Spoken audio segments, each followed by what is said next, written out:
तो hello friends, welcome back to my channel. और friend, आज की वीडियो सीरीज के अंदर हम डिस्कस करने वाले हैं सॉफ्टवेयर इंजीनियरिंग के अंदर काफी इंपॉर्टेंट टॉपिक जिसका नाम है स्पाइरल मॉडल।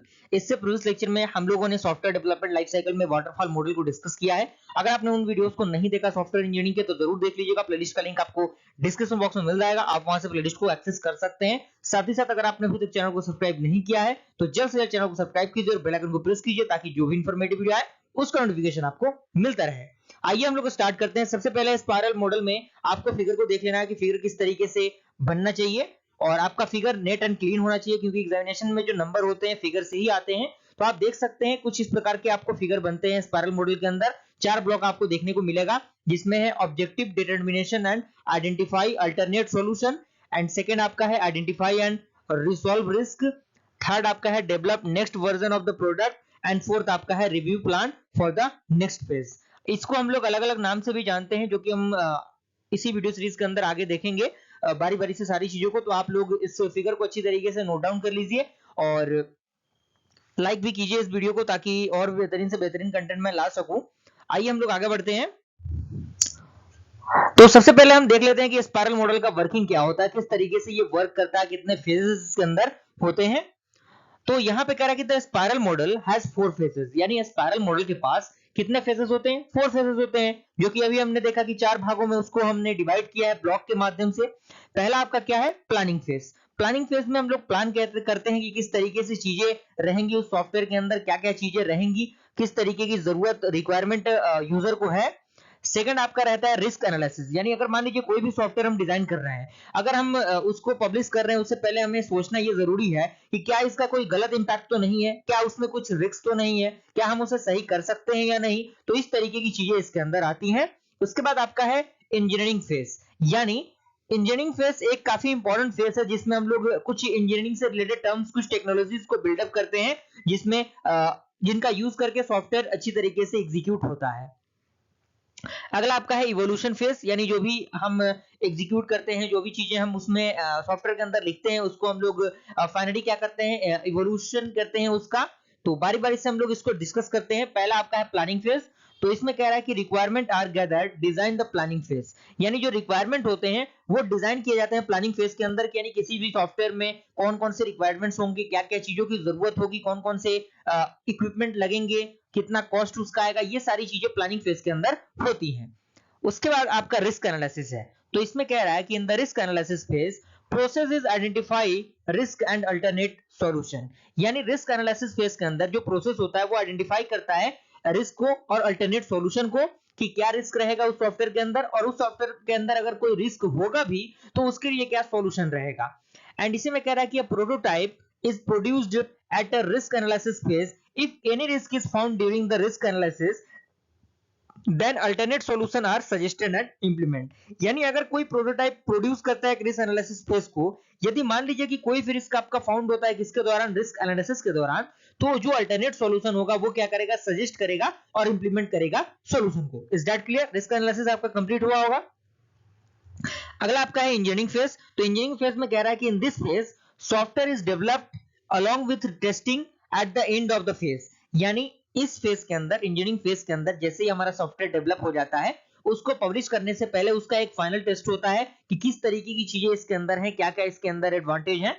उसके बाद कह रहा है कि hence in this phase the development and the testing is done. तो इस फेज में जो डेवलपमेंट और टेस्टिंग होता है वो क्या होता है? डन होता है, जो कि इंजीनियरिंग फेज के अंदर आता है। अगला आपका है इवोल्यूशन फेज। तो इसमें कह रहा है कि this phase allow the customer to evaluate the output of the project to update before the project continuous to the next spiral, यानी इवोल्यूशन फेज के अंदर जो कस्टमर होता है वो इवैल्यूएट करता है आउटपुट को उस प्रोजेक्ट के रिगार्डिंग और अपडेट करता है किससे पहले? प्रोजेक्ट को नेक्स्ट स्पाइरल में जाने से पहले चीजों को अपडेट करके रखता है। तो यहां तक आई होप पूरा प्रोसेस आपको समझ में आ गया होगा। अब इसमें आपको एडवांटेज और डिसएडवांटेज भी मिलेगा। अब हम देख लेते हैं कि कब किस कंडीशन में हम लोग स्पाइरल मॉडल का यूज करते हैं, क्या क्या उसमें जरूरत होती है, कब हम इसका यूज करते हैं। तो इसमें कह रहा है कि when the project is large expensive and complicated, यानी जब मान लीजिए कोई बड़ा प्रोजेक्ट मिलता है किसी कंपनी को या फिर कोई महंगा प्रोजेक्ट मिलता है तो उस कंडीशन में हम लोग स्पाइरल मॉडल का यूज करते हैं। अगला पॉइंट कह रहा है कि when the software needs continuous risk evolution, यानी जब आपका सॉफ्टवेयर कंटीन्यूअस रिस्क एवोल्यूशन को कैरी करता है तो उस कंडीशन में भी हम क्या करते हैं? स्पाइरल मॉडल का यूज करते हैं। अगला आपका कह रहा है कि requirement are a bit complicated and requires continuous classification, यानी जो रिक्वायरमेंट्स होते हैं वो बिट्स कॉम्प्लिकेटेड होते हैं और रिक्वायर करते हैं कंटिन्यूअस क्लासिफिकेशन को, और साथ ही साथ सॉफ्टवेयर रिक्वायर्स सिग्निफिकेंट चेंजेस के दौरान ही हम स्पाइरल मॉडल का यूज करते हैं। अगर कोई भी सॉफ्टवेयर में कुछ रिक्वायरमेंट्स है उनको चेंज करना है तो उस कंडीशन में हम स्पाइरल मॉडल का यूज करते हैं। उसके बाद एक और पॉइंट इसी के अंदर है कि design to include best features from waterfall and prototyping model, यानी वाटरफॉल मॉडल और प्रोटोटाइपिंग मॉडल के कंपेयर में जो स्पाइरल मॉडल होता है वो बेस्ट फीचर प्रोवाइड करता है। उसके बाद अगला है कि similar to incremental model with more emphasis placed on risk analysis, यानी ये जो आपका स्पाइरल मॉडल है वो बिल्कुल इंक्रीमेंटल मॉडल के जैसा ही है। इंक्रीमेंटल मॉडल को हम लोग आने वाले वीडियो सीरीज के अंदर देखेंगे। क्लियर? अब इसके एडवांटेज की हम बात कर लेते हैं कि एडवांटेज क्या है। पहला पॉइंट इसके अंदर कह रहा है कि it is must flexible model, development phase can be determined by the project manager and according to the complexity of the project, यानी ये क्या होता है, काफी फ्लेक्सिबल मॉडल होता है और जो डेवलपमेंट फेज इसके अंदर होता है उसको इजीली डिटरमाइन किया जा सकता है। किसके माध्यम से? बाय द प्रोजेक्ट मैनेजर के माध्यम से, and according to the complexity of the product, यानी जैसे प्रोडक्ट का कॉम्प्लेक्सिटी रहेगा उसके अकॉर्डिंग हम उसको डिटरमाइन करेंगे, डेवलप करेंगे।